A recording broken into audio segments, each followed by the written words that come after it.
참 예수님, 잘 지내셨나요? 대림 세 번째 주일 맞이하고 있습니다. 초가 3개가 켜져 있습니다. 그리고 제 제이 색깔도 바뀌었죠? 네, 그래요. 밝은색, 장미색이라고 이야기하는 색으로 좀 바꿨습니다. 그래요. 이 장미색을 입은 이유는 대림 시기 동안 우리가 열심히 주님의 오심을 기다리다가 기다림이 너무 오래되면 지치니까, 그러니까 잠깐 그래도 좀 더 기쁜 생각의 전환을 해서 좀 쉬어라 라고 이야기하는 것 같습니다. 그런데 주님의 오심을 기다리면서 지치셨나요? 여러분들은? 뭐 좀 하셨어요? 제가 처음에 이야기를 했었습니다. 마음의 색깔이라고 하는 것으로 이야기를 했는데, 초색깔 처음에 진한 보라색, 그리고 옅은 보라색처럼 조금씩 옅어지고 깨끗해지는 그런 마음으로 주님을 기다리자라고 이야기를 했는데, 오늘은 예쁜 색깔인데 좀 예뻐지셨어요, 마음이? 별로예요? 다음 주에 또 물어볼 겁니다. 하얘지셨냐고. 대답을 할 수 있으실지 모르겠네요. 그래요. 우리의 마음 색깔이 좀 깨끗해지면서 주님의 오심을 잘 준비하셨으면 좋겠습니다. 오늘은 복음에 세례자 요한이 나오네요. 예수님께서 세례자 요한을 두고 평가를 하십니다. 예언자보다 더 큰 인물이고 여자에게서 태어난 인물 가운데서 이보다 큰 인물은 없다라고 이야기할 정도로 중요한 인물인 세례자 요한입니다. 그 세례자 요한이 조금은 마음이 흔들렸나 봅니다. 그래서 정말 오실 분이 맞습니까? 라고 묻고 있습니다. 예수님, 당신이 정말 오실 분 맞습니까? 아마 확신은 하겠는데 뭔가 좀 다르지 않나 라는 생각이 들었던 것 같습니다. 예수님 시대에는 구세주를 기다리고 있었습니다. 메시아 사상이라고도 이야기를 하는데 오실 임을 기다렸던 것이죠. 그런데 세상이 기다리는 그리스도는 좀 다른 생각이었나 봅니다.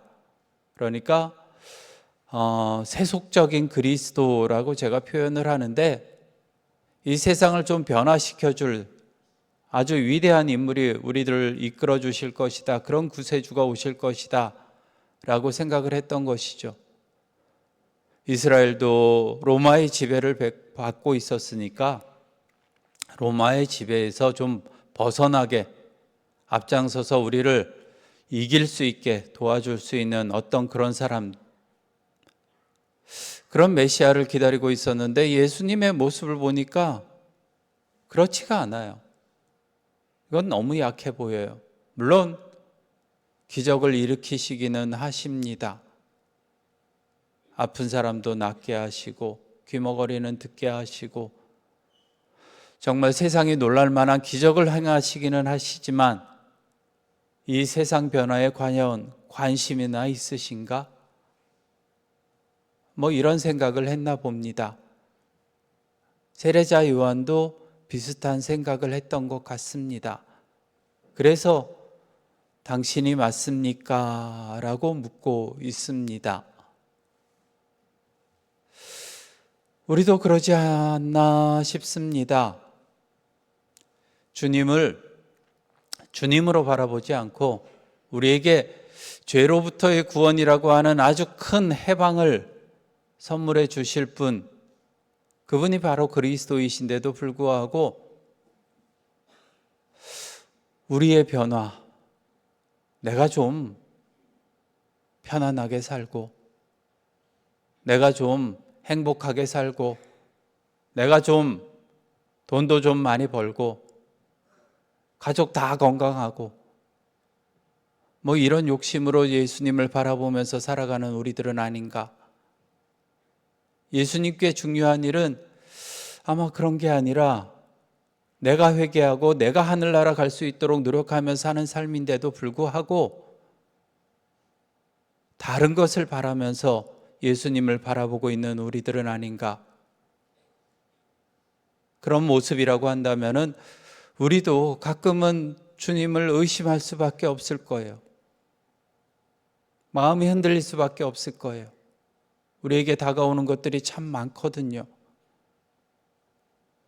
내가 생각하는 것에 방해되는 것들이 너무나 많이 있는데 그런 것들이 조금씩 다가오면 마음이 흔들려서 저분이 맞나? 저분이 내가 믿고 있는 예수님이 맞는가? 라는 의심이 들고 있는 우리들은 아닌가? 혹시나 내가 신앙생활을 하면서 사람 때문에 흔들리고 있을 때도 있지 않나 성찰해 보시면 좋겠습니다. 신부 때문에 많이 흔들리죠? 그렇지 않나요? 또 수도자들 때문에도 흔들리는 마음이 생길 때도 있죠. 그래요. 또 예수님을 잘 믿는다고 보이는 신앙인들 때문에 흔들릴 때도 있죠. 사람 때문에 흔들리는 거, 그것이 과연 맞는가? 내 신앙생활인데 저 사람을 보면서 내가 신앙생활을 할 것인가? 가끔은 이야기합니다. 저를 바라보지 말고 제가 가르치는 예수님을 바라보라고. 예수님을 보셔야죠. 몇 마디 예수님에 대해서 여러분들에게 이야기하고 있지만 부족한 면 여러분들하고 아마 똑같을 겁니다. 뭐가 잘났겠어요? 그냥 예수님에 대해서 조금 더 공부했고 조금 더 안다고 생각하기 때문에 이렇게 강론도 하는 것이고 또 아는 만큼 살아가 보려고 노력을 하지만은 부족한 면 많은 거 스스로 알고 있고 그런데도 여러분들 저의 잘못된 것들, 부족한 면들 바라보면서 주님에 대한 신앙을 그걸로 잣대로 재서는 안 될 거예요. 주님을 바라보시고 주님께서 원하시는 그런 삶을 살아갈 수 있도록 노력하는 것이 신앙생활이죠.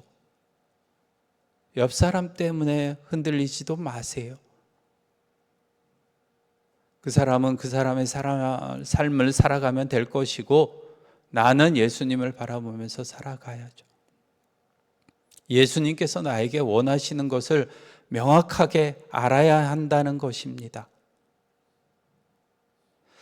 상황 때문에도 흔들리는 분들이 참 많이 계세요. 가끔 예기치 않은 사고 때문에 또 혹은 아픔, 고통 때문에 힘들어 하시는 분들도 계십니다. 신앙이 흔들리는 분들도 계십니다. 왜 나에게 이런 시련을 주셨어요? 내가 뭐 잘못했어요?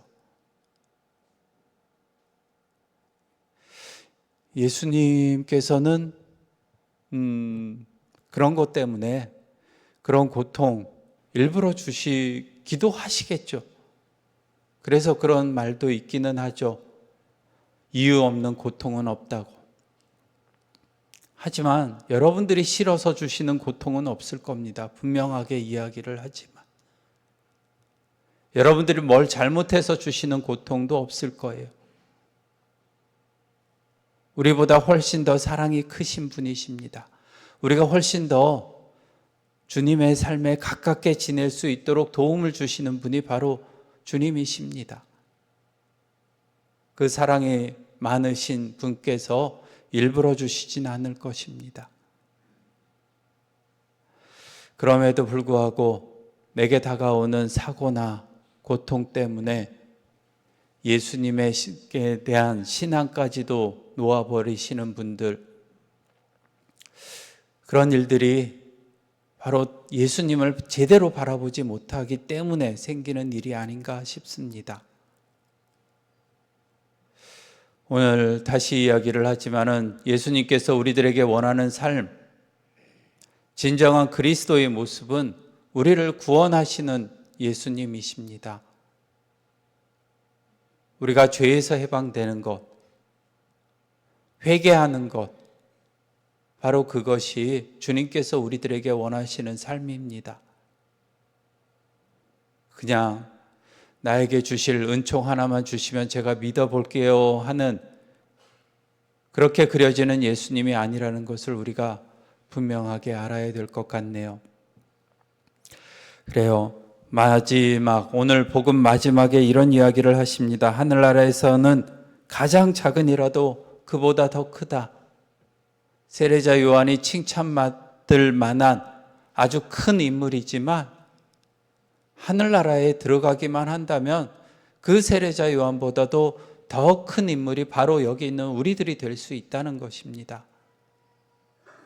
그것이 우리의 희망이 되어야죠. 그것이 주님께서 우리들에게 주실 수 있는 선물인 것입니다. 그 선물 받아들이려고 한다면은 바로 하늘나라에 들어가기 위한 삶, 내 안에서 이루어져야 되겠죠.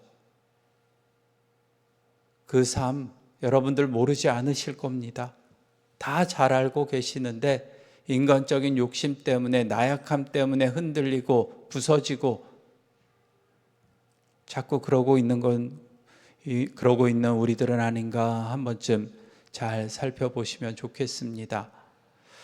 하늘나라에 가기 위한 내 삶, 내가 어떠한 모습으로 살아가야 되는 것인가, 이번 한 주간 살아가면서 살펴보시고 조금 실천하신다면 저기 마지막에 꽂혀 있는 초처럼 하얀 그 마음이 내가 되지 않을까 생각해 봅니다. 잠시 묵상합시다.